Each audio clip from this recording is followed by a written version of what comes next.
भारत माता की, भारत माता की जय श्री राम, जय मार्कंडे, छत्रपति शिवाजी महाराज की, संभाजी राजा की, जीजा माता की, भारत माता की। कैसे हो सब लोग? बहुत दिन बाद मिलना हुआ आप सबसे। చాలా రోజు అయింది కదా మనం కలిసి. ఇప్పుడైతే మన బాంబర్ దగ్గర నుంచి కూడా మనం మాట్లాడదాం, టెన్షన్ పడకండి. आज पूरे भारत में एक ऐसा माहौल बना हुआ है मेरे मित्रों, भारत में आज मोदी जी के सामने किसी पार्टी की औकात नहीं है जो खड़े होकर कह सके तो हम मोदी को टक्कर देंगे। आज पूरे भारत में इतना अच्छा माहौल बना हुआ है, छोटे बच्चे से लेकर बूढ़ा इंसान तक बस एक ही एक नारा लगा रहा है, अब की बार, अब की बार, अब की बार 400 पार तो होना ही होना है। लेकिन इसके लिए हमारे सोलापुर के जो हमारे वोटर है उनको खड़े होने की आज आवश्यकता है। मित्रों, सोलापुर के हमारे जनता से सबसे मैं आज एक विनती करने आया हूं, साल के 12 महीने आप लोग जाति के लिए लड़ो, साल के 12 महीने कास्टिज्म के बारे में सोचो, लेकिन 5 साल में एक बार हमें हमारे देश के लिए सोचना है मेरे मित्रों।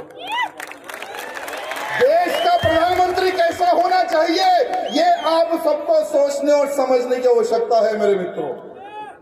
क्या हम देश को ऐसे लोगों के हाथ में दे सकते हैं जो देश को खोखला करेंगे? क्या हम देश को ऐसे लोगों के हाथ में दे सकते हैं जो देश को बेचने की सोच रखते हैं? अरे आज हमारे प्रधानमंत्री जी के सामने जो कांग्रेस पार्टी है ये कैंसर से भी बदतर पार्टी है मेरे मित्रों। अरे प्रधानमंत्री मोदी जी ने उस कैंसर को खत्म कर दिया। लगभग 10 सालों से उस कांग्रेस का नाम और निशान मिटाने का उन्होंने प्रयत्न किया। कांग्रेस मुक्त भारत का नारा लेकर आज प्रधानमंत्री मोदी चल रहे हैं, तो हम सबका कर्तव्य बनता है कि हमारे प्रधानमंत्री मोदी जी के हाथ हम और मजबूत करें। आज हम यहाँ पर चुनाव प्रचार के लिए आए हैं। हमारे इस मंच पर उपस्थित हमारे बड़े भाई आमदार विजय कुमार जी देशमुख, हमारे भाई आमदार सुधाकर ओड़े जी जो कि नागपुर विधायक है हमारे नागपुर से, साथ ही साथ चुनाव प्रचार प्रमुख हमारे बहुत ही पुराने दोस्त राजू पाटिल जी, और हमारे बहुत ही पुराने मित्र हमारे अर्जुन सिन्हा जी, साथ ही साथ संजय जी कोड़ी, शिवानंद जी पाटिल, राजकुमार हंसती जी, और इसी मंच पर हमारे एक डॉक्टर साहब है जो कि पार्षद भी है, कॉर्पोरेटर हमारे किरण देशमुख जी। साथ ही साथ आज हम राम भाऊ जी के प्रचार के लिए आए हैं मेरे मित्रों। साथ ही साथ मड़ा और सांगली, धाराशिव, ये 4 पार्लियामेंट के वोटरों से मैं आज निवेदन करने के लिए आया हूं मेरे मित्रों। आज हम सबको एक संकल्प लेने की आवश्यकता है मेरे मित्रों कि हम 7 तारीख के दिन, अभी तो धूप बहुत है, गर्मी है ना, लेकिन 7 तारीख के दिन आप लोगों को गर्मी भूल जाना है कि गर्मी है, मैं बाहर निकलूं या ना निकलूं, गर्मी है, अगर मैं जल्दी धूप में बाहर निकलूंगा तो क्या होगा? मेरे मित्रों, प्रधानमंत्री मोदी जी दिन रात प्रचार कर रहे हैं, दिन रात वो इंसान 24 घंटे प्रचार कर रहा है, 24 घंटे लड़ रहा है। बस उस व्यक्ति की एक ही एक सोच है, मेरा देश उन हरामियों के हाथ में ना चले जाए जिनके कारण हमारा देश बर्बाद हुआ। पिछले 10 सालों में आज हम गर्व से कह रहे हैं कि मैं एक हिंदू हूं, मैं एक देशवासी हूं। 10 साल से पहले यानी 2014 से पहले का हिंदू क्या सोचता था? वो हिंदू नाम शब्द कहने के लिए भी डरता था, तिलक लगाने के लिए डरता था। अरे 2014 से पहले का हिंदू ये सोचता था, क्या मेरे सर का ताज जो कश्मीर है, जो धारा 370 हटेगा या नहीं हटेगा? अरे 2014 से पहले जो हमारा राम भक्त था ये सोचता था कि मेरे जीते जी क्या मैं अयोध्या में राम मंदिर बनते देख सकता हूं या नहीं देख सकता हूं। अरे आज का हिंदू मथुरा के बारे में सोचता है, काशी के बारे में सोचता है। आज हम गर्व से कह रहे हैं कि आसमान को छूने वाला राम मंदिर हमारे मोदी जी ने बनवाया है, आसमान को छूने वाला।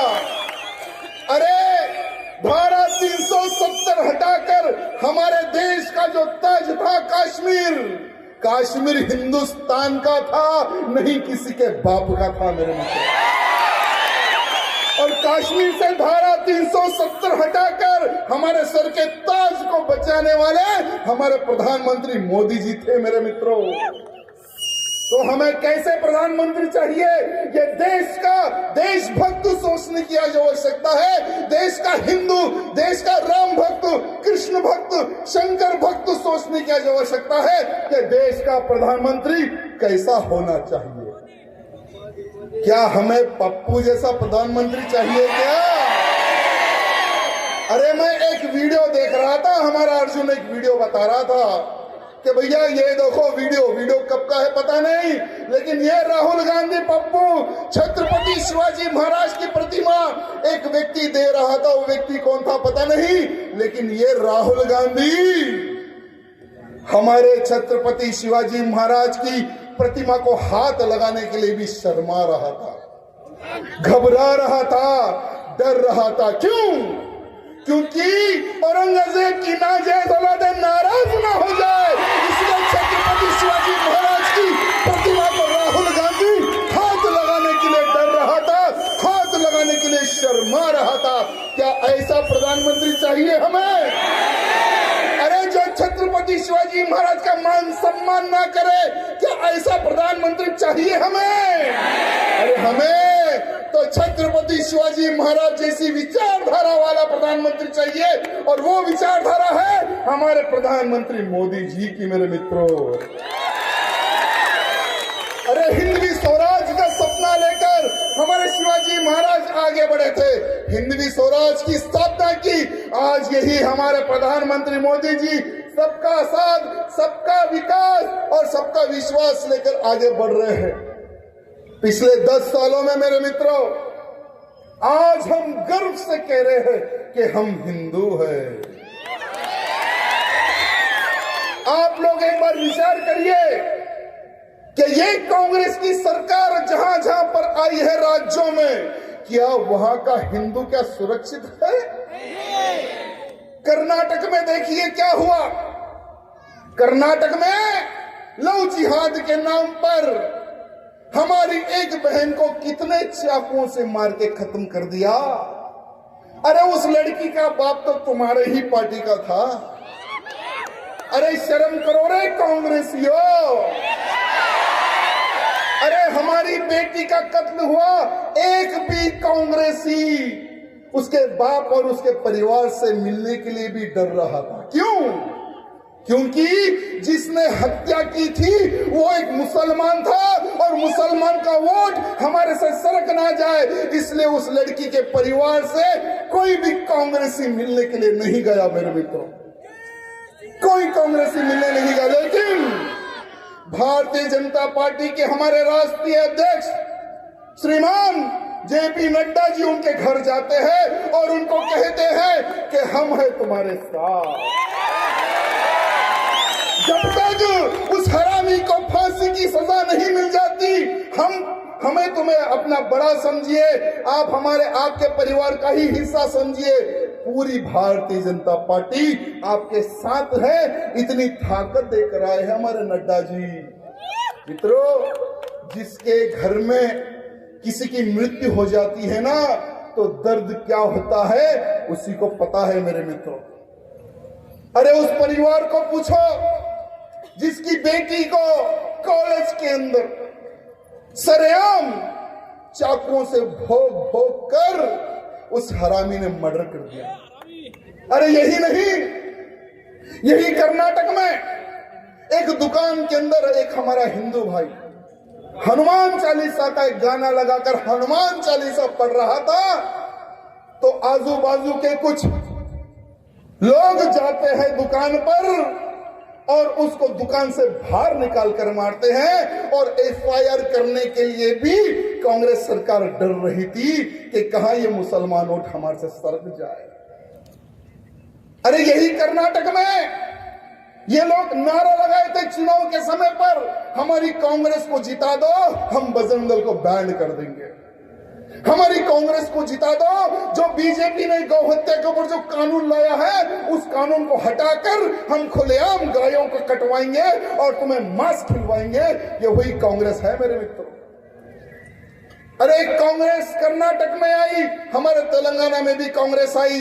तेलंगाना में कांग्रेस आते ही होली के दिन जहां पर लोग गीत गाना बजाकर होली दहन कर रहे थे, वहां पर बाजू की एक मस्जिद से लोग आते हैं, होली के ऊपर हमला करते हैं, होली जलाने वालों के ऊपर हमला करते हैं, यहां तक कि महिलाओं के ऊपर भी उन्होंने हमला किया। किसके ऊपर एफआईआर होना है, केस किसके ऊपर दर्ज होना है, गुनाह किसके ऊपर होना है? जो मारते हैं या मार खाते हैं मेरे मित्र, तो किसके ऊपर गुनाह होना है बताइए। लेकिन यही कांग्रेसियों ने जो मार खाई महिलाएं, जो मार खाए पुरुष, जो मार खाए बच्चों के ऊपर उन्होंने गुनाह दाखिल किया। ये है कांग्रेस। अरे आज केरला में देखिए, कोई भी वहां का हिंदू आज सुरक्षित नहीं है। केरला भी आज एक आतंकवादी फैक्ट्री बन चुकी है। अरे कर्नाटक में पीएफआई जैसे आतंकियों को सपोर्ट करती है ये कांग्रेस। ये पीएफआई को ही केरला में भी सपोर्ट करते हैं ये लोग एक बड़ा एक ग्रुप बना है, इंडी ग्रुप है पता नहीं, या रंडी ग्रुप है पता नहीं।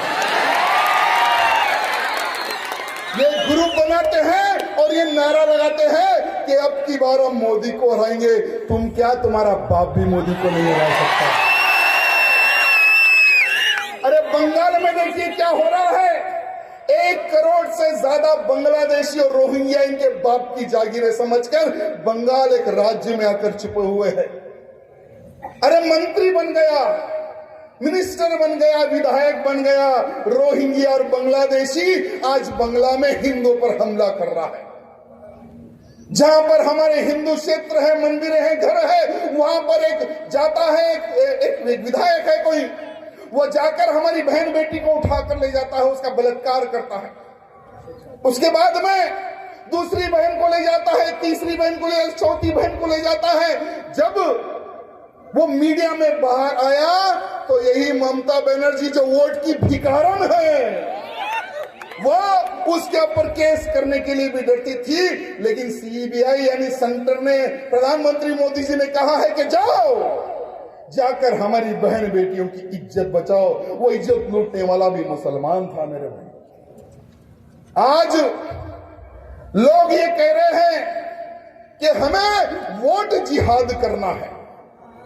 प्रधानमंत्री जी ने बहुत अच्छी बात कही है।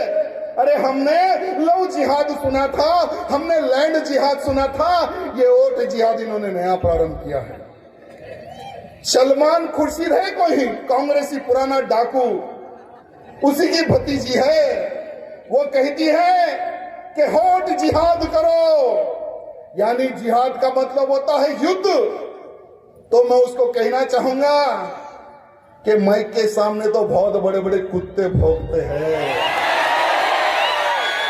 अरे एक समय था तुम लोगों ने बहुत जिहाद किए, अब तुम लोग जिहाद नहीं कर सकते, क्योंकि तुम लोग जिहाद करोगे तो मोदी जी तुम्हें ठोक देंगे। जहां से निकले हो वहां पहुंचा देंगे मोदी जी। अरे ना हम जिहाद करने देंगे, ना लव जिहाद करने देंगे, ना लैंड जिहाद करने देंगे। अरे बहुत ही जल्द देश में जनसंख्या कानून भी आने वाला है। अरे जब कानून आएगा हम दो, हमारे दो तो बेटा तुम्हारे भी दो ही रहेंगे। तब देखेंगे कि तुम लोग वोट जिहाद कैसे करते हो, तब हम देखेंगे। मित्रों, आज हमें बहुत ही डटकर और विचार करके हमें आगे आज बढ़ने की आवश्यकता है मेरे मित्रों। और मैं आपको, अगर कांग्रेस गलती से अगर आ गई तो हमारे देश में क्या होने वाला है, मैं आज आपको बताने की कोशिश करूंगा मेरे मित्रों। आज यही सोलापुर पार्लियामेंट से उम्मीदवार कौन है? कौन है उम्मीदवार? बीजेपी के सामने कांग्रेस उम्मीदवार कौन है? क्या नाम है? नाम भूल गए क्या? सुशील कुमार शिंदे की सुपुत्री सुशील कुमार शिंदे, ये भी पुराने हमारे डाकू है कांग्रेस। वो एक समय पहले जब देश के गृह मंत्री थे मेरे मित्रों, वो गृह मंत्री रहते पर उन्होंने एक बात कही थी। सुशील कुमार शिंदे जी ने सोनिया गांधी और राहुल गांधी के कहने पर हिंदुओं को आतंकवादी के साथ में जोड़ा था। यही सुशील कुमार शिंदे कांग्रेस की सरकार के समय में भगवा को आतंकवाद से जोड़ा था। हिंदू आतंकवाद का नया एक नारा लगवाया था हमारे सुशील कुमार शिंदे जी ने। आपको मौका मिलता है मेरे मित्रों, आज आपको मौका मिल गया है। क्या आप आतंकवादी हो? क्या आप आतंकवादी हो? क्या भगवा कभी आतंकवाद हो सकता है? अरे क्या मैं आतंकवादी हूँ? हमारे साधु संत आतंकवादी है क्या? तो यही सुशील कुमार शिंदे जी की जो हमारी सुपुत्री, हमारी बहन है, क्या उनको वोट डालकर आप पार्लियामेंट भिजाओगे? भिजाओगे? तो आपको एक बहुत अच्छा मौका है। आपको उन सब की औकात दिखाने का आज मौका मिला है वोट के माध्यम से मेरे मित्रों। 7 तारीख के दिन 3 नंबर पर कमल का निशान दिखेगा। 7 तारीख के दिन जब आप वोट डालने जाओगे तो आपको 3 नंबर पर कमल का निशान मिलेगा। इतना दबाव कि जब काउंटिंग शुरू होगी, जो लोग आतंकवाद कहते थे, इनके मुंह पे तमाचा वोट बैंक के माध्यम से मारो मेरे मित्रों। आज प्रधानमंत्री मोदी जी देश के विकास के लिए, अरे जब कोरोना काल आया था तो देखो कितने देशों में कितने लोग मरे, लेकिन हमारे प्रधानमंत्री मोदी जी ने सोचा कि मेरी भारत की जनता को बचाना है। ना हिंदू देखा, ना मुसलमान देखा, ना सिख देखा, ना ईसाई देखा। उन्होंने कोरोना काल के समय पर 80 करोड़ लोगों को मुफ्त में चावल बांटा मेरे मित्रों, मुफ्त में चावल बांटा। और अगले 5 साल तक उन्होंने चावल बांटने का भी एक नारा दिया मेरे मित्रों। यही हमारे प्रधानमंत्री मोदी जी उज्ज्वला योजना के तहत 10 करोड़ से अधिक महिलाओं को मुफ्त में गैस कनेक्शन दिया है। मुफ्त में जो लोग गांव गंडियों में लकड़ी जलाकर खाना बनाते थे, वो धुएं से कई लोगों के फेफड़े खराब हो जाते थे मेरे मित्रों। लेकिन प्रधानमंत्री मोदी जी की सोच देखिए, गांव से लेकर शहर तक, शहर से लेकर जंगलों तक उन्होंने फ्री में गैस कनेक्शन दिया है मेरे मित्रों। साथ ही साथ प्रधानमंत्री मुद्रा योजना के तहत 50,000 से लेकर 1.5 लाख का लोन फ्री में दिया है मेरे मित्रों, कि हमारे जो गरीब वर्ग के लोग हैं जो छोटे मोटे में कारोबार जो स्टार्ट कर सकते हैं वो अपने पैरों पर खड़े हो सके, ये हमारे प्रधानमंत्री जी की सोच है मेरे मित्रों। इस स्वच्छता भारत मिशन के तहत जो हमारी महिलाएं खुले में शौच करती थी, 12 करोड़ उन्होंने शौचालय बनाए हैं मेरे मित्रों, 12 करोड़ शौचालय। भारत को डिजिटल बनाने के लिए आज हम 1 रुपया भी गूगल पे कर सकते हैं। 1 रुपया हो या 10,000 हो या लाख रुपए हो, हम गूगल पे कर सकते हैं। डिजिटल इंडिया में भारत सबसे नंबर 1 बनाने वाले हमारे प्रधानमंत्री मोदी जी मेरे मित्रों। प्रधानमंत्री आवास योजना के तहत करोड़ों घर मोदी जी ने बनवा के दिए हैं। आपके सोलापुर में भी 15,000 घर बनाकर चाबी देकर गए ना। अरे जो विधायक, पूर्व विधायक थे जो कांग्रेस का हमेशा विरोध करते थे, घर बोले जाओ खबर बोले आओ, अब ऐसे विधायक भी कांग्रेस जिंदाबाद के नारे लगा रहे हैं। पता नहीं किस रात में कितने बैग उनके घर चले गए। प्रधानमंत्री जल जीवन योजना के तहत घर घर नल पहुंचाने का काम, साफ पानी पीने का काम हमारे मोदी जी ने किया है मेरे मित्रों। घर घर नल पहुंचाने का काम हमारे प्रधानमंत्री मोदी जी ने किया है। प्रधानमंत्री किसान सम्मान निधि के तहत 15 करोड़।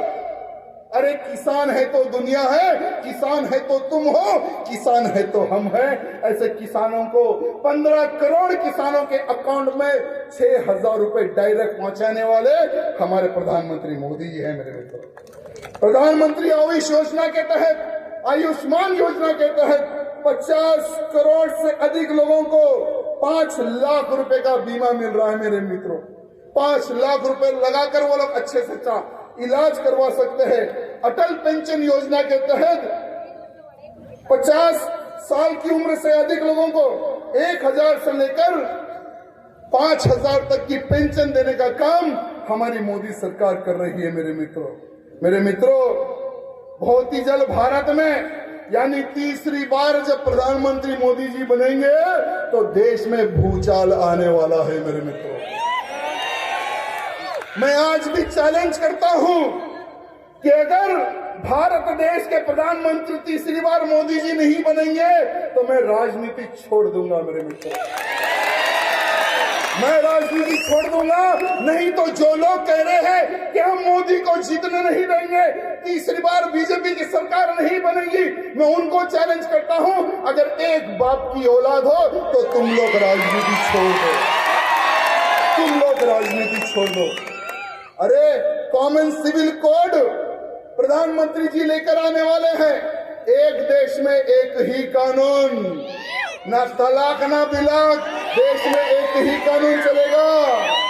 अरे एनआरसी लाकर जो चूहे जो दूसरे विदेशों से पाकिस्तान, बांग्लादेश, रोहिंग्या, बिहार जितने लोग आकर जो भारत में इधर उधर जो छुपे हुए हैं ना, उनको सीधा बोलेंगे गेट आउट।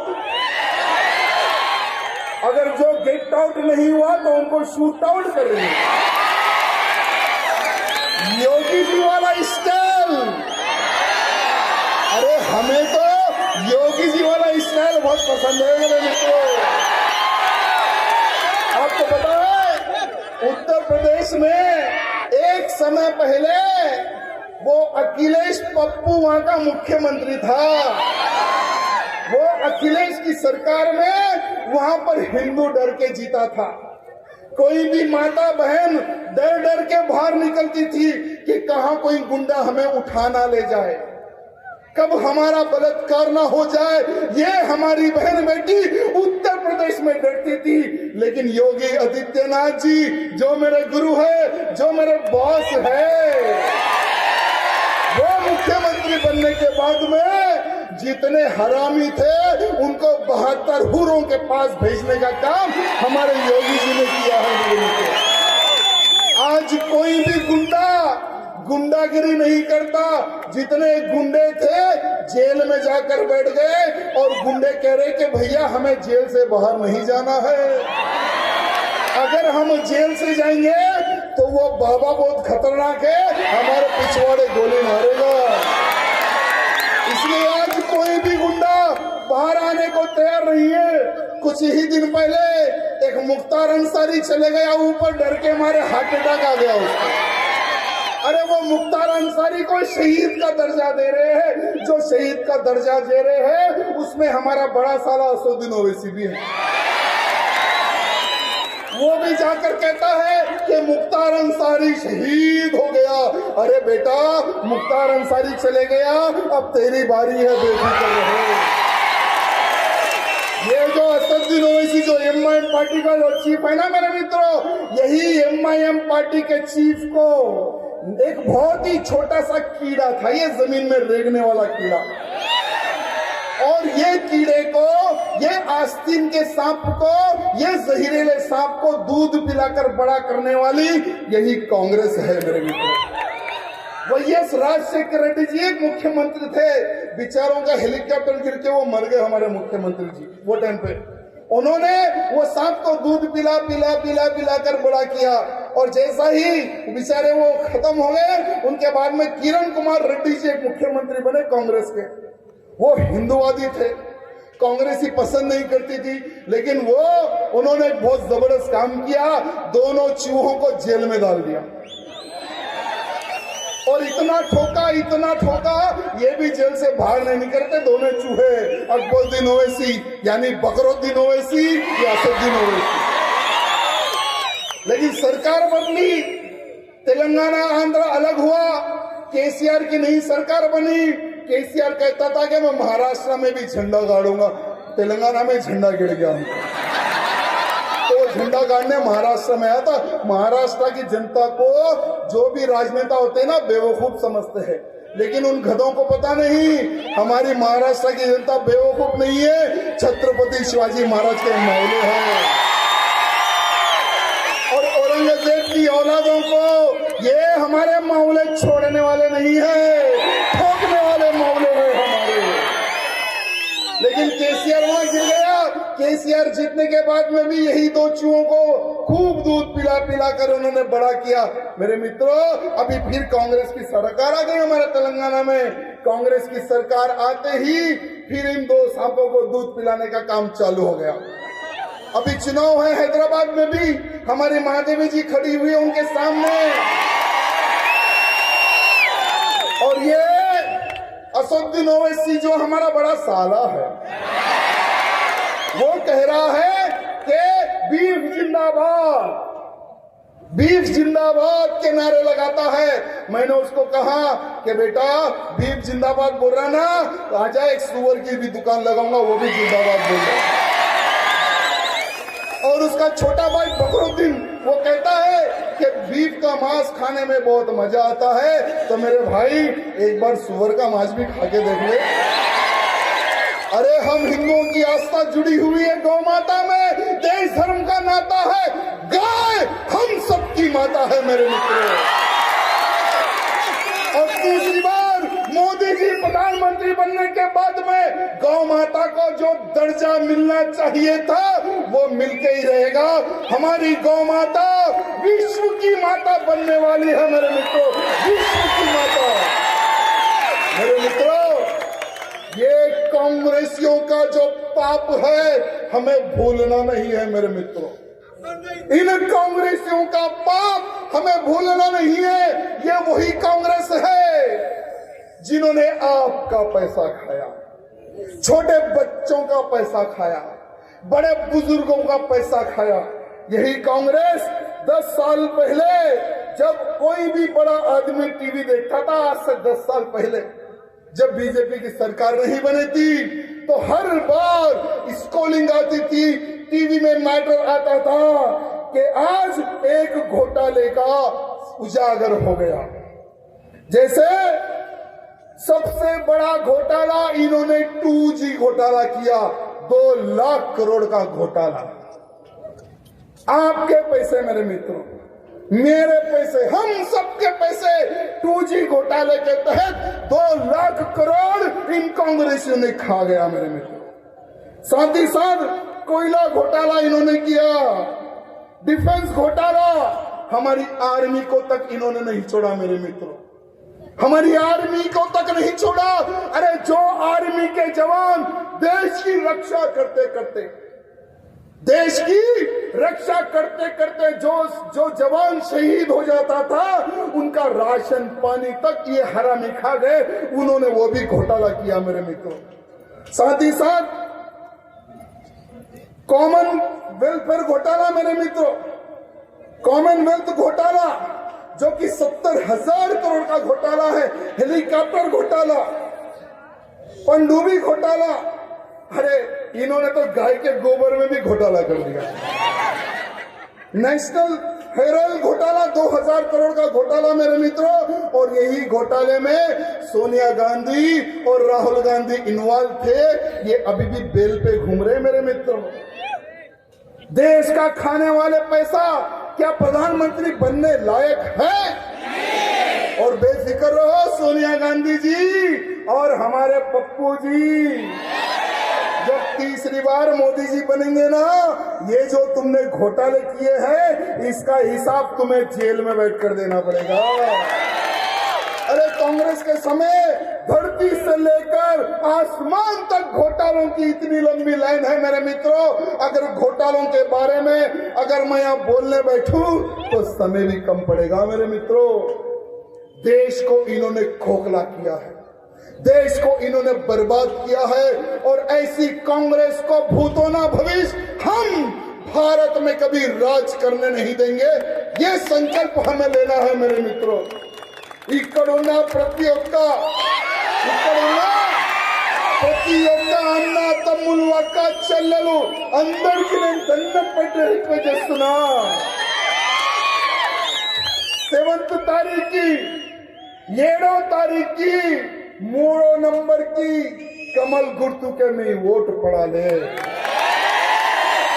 ఫస్ట్ మీరు ఓట్ వేయాలి, దాని తర్వాత మీ చుట్టుపక్కలకి చెప్పాలి ఓట్ ఫర్ బీజేపీ। మీరు ఓట్ వేసిన తర్వాత మీ కాలనీ వాళ్ళకి చెప్పండి, మీ బస్తీ వాళ్ళకి చెప్పండి, ట్విట్టర్ గానీ ఫేస్బుక్ గానీ వాట్సాప్ గానీ అన్ని దాంట్లో చేయండి।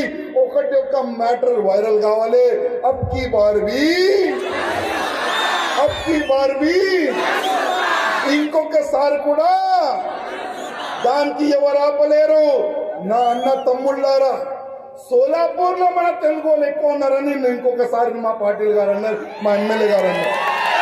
చాలా గర్వంగా నాకు ఫీల్ అవుతుంది।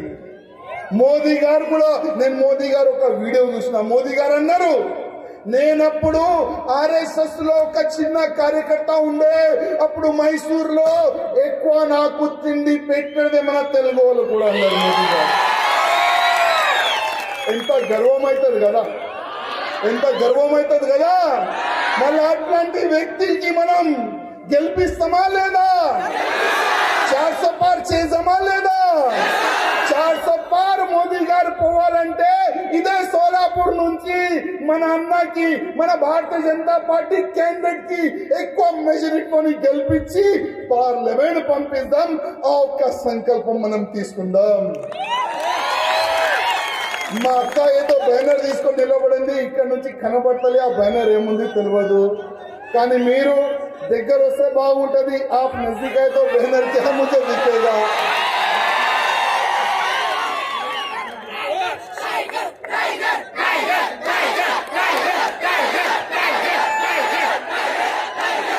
मित्रों, अरे वाह क्या बात है, ये तो हमारा संकल्प है। मित्रों, ये पॉलिटिकल सभा है, और पॉलिटिकल सभा में जो हमने कहा है याद रखना।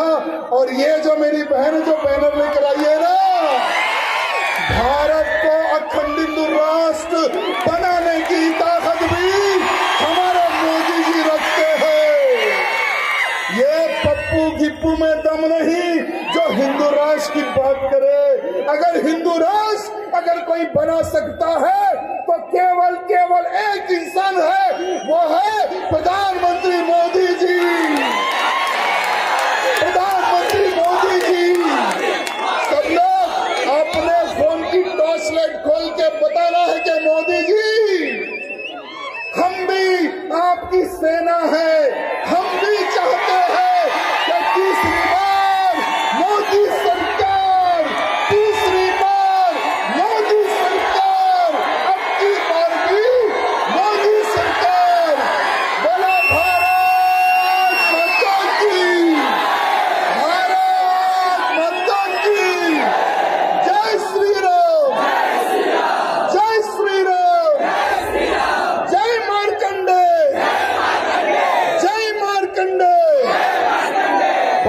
धन्यवाद मित्रों, बहुत बहुत धन्यवाद.